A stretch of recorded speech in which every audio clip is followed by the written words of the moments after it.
Tired of entitled guests. Been having so many issues lately with entitled guests who think the world should revolve around them. I had a guest who arrived at 11 a.m. looking to check in. Informed him, unfortunately, rooms aren't ready yet, but we can happily store his bags and notify him as soon as it is ready. He then throws a tantrum in the lobby about how this is unacceptable and how is it possible the room isn't ready. I tell him that checkout is at 11, so housekeepers are still cleaning but can notify him as soon as the room is done. He leaves pouting and I hold on to his bags. He comes back at 11:30 asking again.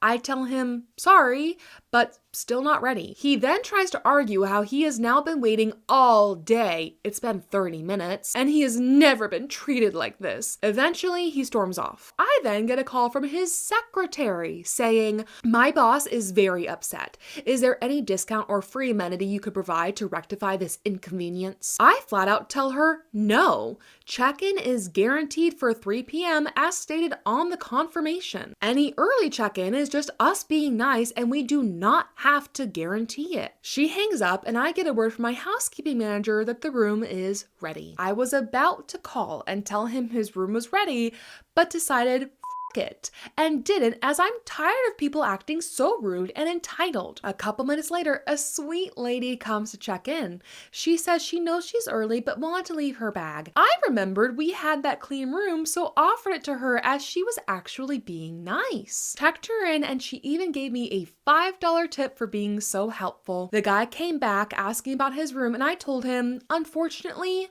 your room won't be ready until 3. He sat on a chair in the lobby for 3 hours till the clock struck 3 p.m. and at that point, I finally told him his room was ready. Thank you for calling the Marriott. This is Natalia. How may I help you? It happened again. What happened? The double bed problem. Well, of course it did. It's so confusing. I know, but this time there's a hospital bill involved. Excuse me? You heard me. What happened? Well, we had 2 ladies come to check in with us, and of course they had booked the double room thinking that it had 2 beds in it. Well, yeah, because that's what most people think when they see the word double. I know, and all they care about when they book is the fact that it's a corner room with a view, but they never read far enough to see that it is just a single double-sized bed. Okay, but don't the pictures on your website only show 1 bed in the room? Oh yeah, but you would not believe the amount of guests who just convinced themselves that we failed to take a picture of the other bed that surely must be in the room. Oh my gosh, yeah, I believe it. So we check these ladies in, they go to the room, and of course they immediately call down demanding to know why there's only 1 bed in the room, not 2. And as usual, we have the same argument over the website's wording. Okay, but why can't your management just list it as a full-size room instead of a double? Like, they're literally the same thing. Management swears that would be more confusing. Like, they think that people will assume our other rooms are small because that room will be listed as full-size, or that guests will think that the hotel itself is full.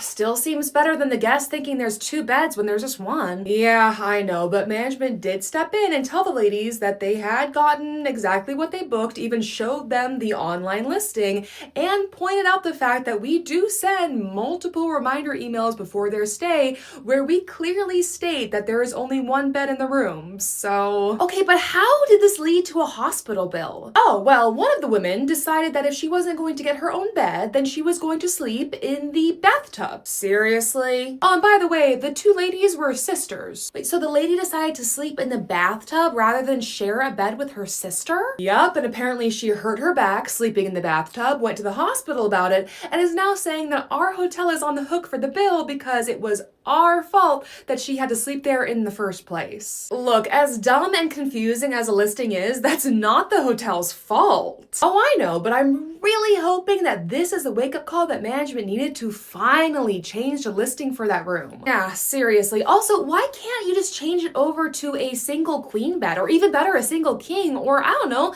just put 2 doubles in it? Unfortunately, the corner rooms are just too small. Fire code won't let us put anything bigger than a double in it. Oh, okay. Well, then just change the listing to full size. Like, agreed. Hi, good evening. I can help you over here. Checking in, last name Lewis. Welcome, I do have you on my arrivals list. Yep, your reservation is right here. May I just see your ID and credit card, please? My credit card? But my mom already paid for it. Let me take a look.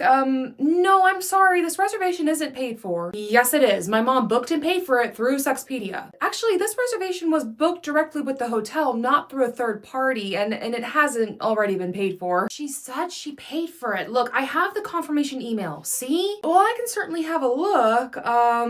Yeah, I'm sorry. This doesn't say that the reservation's been paid for. It's just a confirmation of booking. But she was supposed to have paid for it. Well, if your mom wants to pay for a room, that's not a problem. If you give me her email, I can send her a credit card authorization form, and then I'm just gonna call her. Oh, okay, yeah, sure. Hi, Mama. Yeah, I'm at the hotel. No, I can't check in because this lady is telling me that the reservation isn't paid for. Yeah, I know. Okay, here. I'll put you on speakerphone so you can talk to her.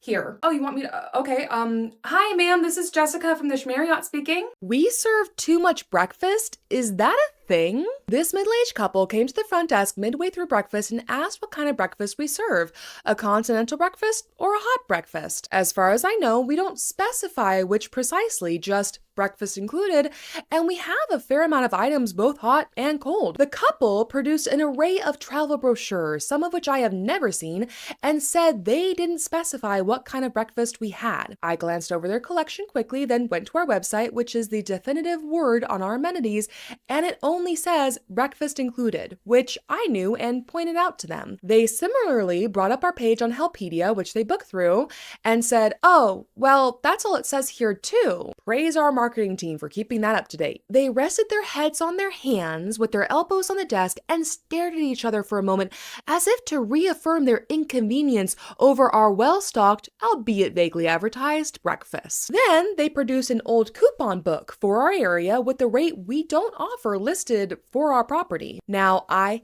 have actually seen that coupon book, but not for a while. I thought they no longer produced them. Now, I kind of had an idea of where they might be going with this, and as they booked through Helpedia, I went through the usual speech. It's a third party, so no changes, etc. And they didn't protest, almost as if they expected that speech. And then they started talking to themselves as if I wasn't there about whether they should eat at the hotel, or maybe we should just eat at Denny's or IHOP. Okay. And then as they were leaving, the wife turned to me and said we should keep our hot and cold items separate. Some people might not be expecting hot items at a continental breakfast, and it's confusing.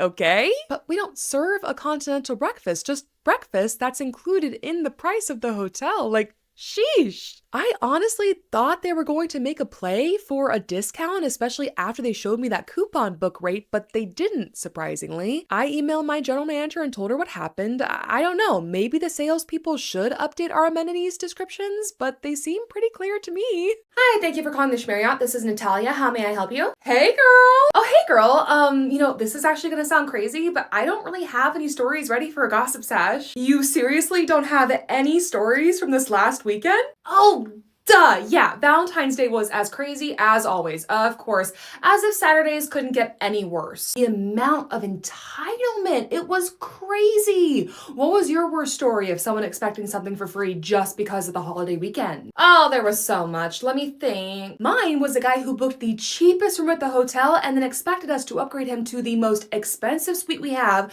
throw in the most expensive bottle of champagne we have, and make a heart out of roses on the bed. All for free. Oh my gosh, that's insane. But actually, yeah, on a similar note, we had a reservation that came through for Valentine's Day, and in the special requests, they had requested rose petals on the bed, chocolates, bouquet of flowers, wine, and a heart-shaped cake to be sent to the room. Oh my gosh. By the way, it was going to cost more than they were paying for the room itself. Oh my gosh. And expected us to do it all for free. And it's like, no. The audacity of these people. My guy did end up canceling his reservation when we told him, no, we were not giving him a room upgrade for free or a bottle of champagne for free. We did offer to do the rose petals at no cost, but I guess us not being gifted the penthouse just ruined it for him. Oh, wow. Our couple did end up staying with us, but they went ahead and they picked up their own heart-shaped cake and wine from the supermarket before they came. Now, to be fair, I did get one really cute request. A guy asked us if we could write out and laminate a poem for him for his girlfriend. Aw, wait, that's so cute. Right? We thought so too, and one of our agents has the best handwriting, so she wrote out the poem, we laminated it, and then we went up to the room and we left it on the pillows for them. Oh, I love that. We did have one funny one. Someone wrote in the special request that they wanted a hot man to feed me grapes. What? That's hilarious, but I do hope they were joking. Oh yeah, 100%. We had a great laugh about it when they came to check in and we told them we're so sorry, but we're all out of hot dudes. Oh, that's amazing. I am glad this weekend is over though. Yeah, until next year. Yeah, well, let's hope that having it be on a Sunday will make it a little bit better.